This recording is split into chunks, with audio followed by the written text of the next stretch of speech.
మాజీ మంత్రి జగదీష్ రెడ్డిపై తెలంగాణ జాగృతి అధ్యక్షురాలు కవిత ధ్వజమెత్తారు.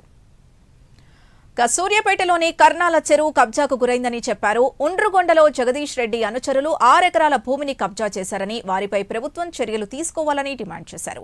జగదీష్ రెడ్డి దత్తత తీసుకున్న చీదెళ్ల గ్రామంలో రోడ్ల పరిస్థితి అధ్వానంగా తయారైందని అన్నారు. స్పెషల్ మరి మా జగదీష్ అన్న కాబట్టి ఆడ 25 లక్షల ఎకరం, ఒక్క ఎకరానికి 25 లక్షలు ఇచ్చి 25,000 ఎకరాలు తీసుకొని దాంట్లో కలెక్టరేట్ కట్టినాక ఏమైంది, ఇక మళ్ళీ జగదీష్ అన్న ఫ్రెండ్స్ మస్తు మంది ఇన్వాల్వ్ అయ్యి ఆ 300 ఎకరాలు దాన్ని లేఅవుట్ని 500 ఎకరాలు చేసుకొని భారీ ఎత్తున చాలా కుంభకోణం జరిగింది. ఇది ప్రజలు గమనిస్తున్నారు. ఈ ఉత్తమ్ కుమార్ రెడ్డి జగదీష్ రెడ్డి గారు ఫ్రెండ్స్ కాబట్టి ఆయన ఎంక్వైరీ చేయడం మనం చూడడం అది కాదు ఇది పోదు, కానీ ప్రజాకోట్లో మాత్రం ప్రజలకు తెలియాలని ఈ విషయాన్ని నేను చెప్తా ఉన్నాను. ఎందుకంటే చాలా తీవ్రమైన అవినీతి జరిగింది కలెక్టరేట్ కట్టే టైంలో. ఆ విషయాన్ని సూర్యాపేట జిల్లా ప్రజలు గమనించాలని చెప్పి నేను కోరుతా ఉన్నాను. ఇక జగదీష్ రెడ్డి గారి మనుషులకు దేవుడు లేడు, చెరువులు లేవు, ఏది లేదు, ఉన్నవన్నిటిని ఆగమాగం చేసిరు.